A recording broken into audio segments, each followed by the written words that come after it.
I'm Father Mariano Ruiz, missionary in Waldorf, Maryland, and today, March 1st, 2025, we celebrate the seventh Saturday in Ordinary Time, and we take the Gospel from St. Mark.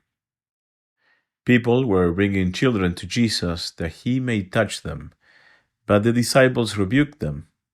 When Jesus saw this, he became indignant and said to them, "Let the children come to me, do not prevent them, for the kingdom of God belongs to such as this. Amen, I say to you, whoever doesn't accept the kingdom of God like a child will not enter it." Then he embraced the children and blessed them, placing his hands on them. After having confirmed God's plan regarding marriage and as well condemning divorce, Christ blesses the fruit of marriage, the children, demonstrating the importance of spiritual fatherhood and motherhood. In this gospel that we hear today, we see how parents are drawn to bring their children to Jesus for the blessing and his prayers.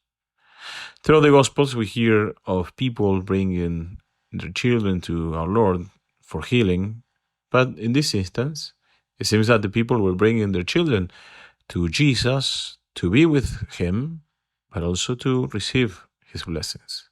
In fact, it was a Jewish practice for children to be blessed by a rabbi and for parents to lay hands on their children and bless them. But we also have the reaction of the disciples in the gospel of today. They rebuked the parents, trying to prevent them from bringing the children to Jesus. This is one of the few occasions when the gospel tells us that Christ was indignant.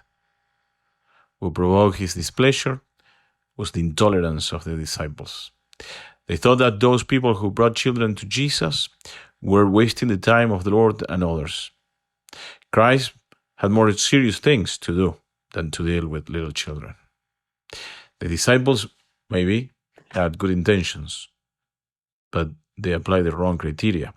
Maybe they thought that the master was tired, that the crowd was too large, and the Lord was to take care of all of them, that others were more desperate and in more greater need.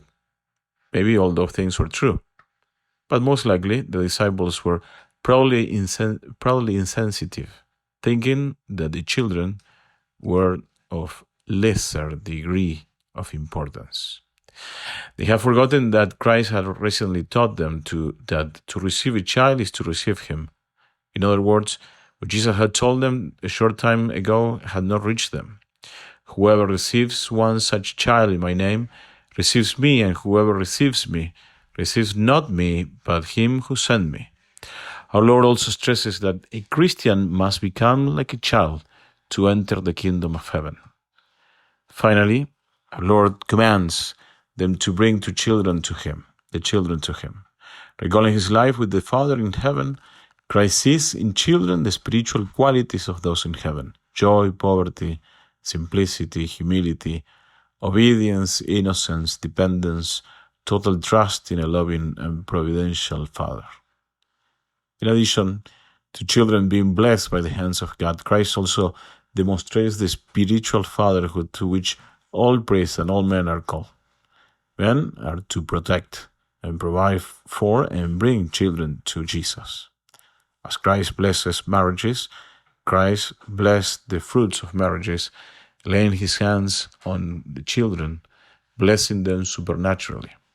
He confirms that even the least are welcome in the kingdom of heaven. As we see in the Gospels, Jesus repeats in several occasions the invitation to become like children as the condition to enter the kingdom of the Father. And to become like children, we must go to Mary. To be children of Mary is the best thing, for she was humble and she was glad of being humble. We hear, "My spirit rejoices in God my Savior, for he has looked in the lowliness of his servant." It is very difficult to be truly happy with one's own limit. The secret is to be humble and magnanimous, like our Blessed Mother, who was able to speak of herself with greatness, but at the same time with great humility. However, Mary was truly mature in her faith, in her spiritual life. As the book of Sirach says, she used discernment to reason. To the angel, Mary possessed essential questions for precise answers, but in abandoning herself to God, she showed her littleness, obedience, and trust. The book of Sirach continues as well. They might glory in the wonder of his deeds and praise his holy name. This is what Mary did when she visited Elizabeth. She sang the praises of the Lord. The Almighty has done great things for me, and holy is his name. Let us today live in the awareness that we are children of the Heavenly Father, who loves us and provides for us, and that through baptism we're members of the family of God. Hence, we're expected to behave appropriately each day as worthy children of a Holy Father.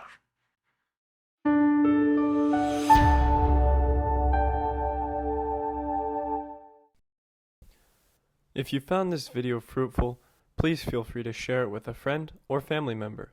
Or if you would like to learn more about our missionary priests throughout the world and how to support them, please visit iveamerica.org. Thank you for watching, and God bless.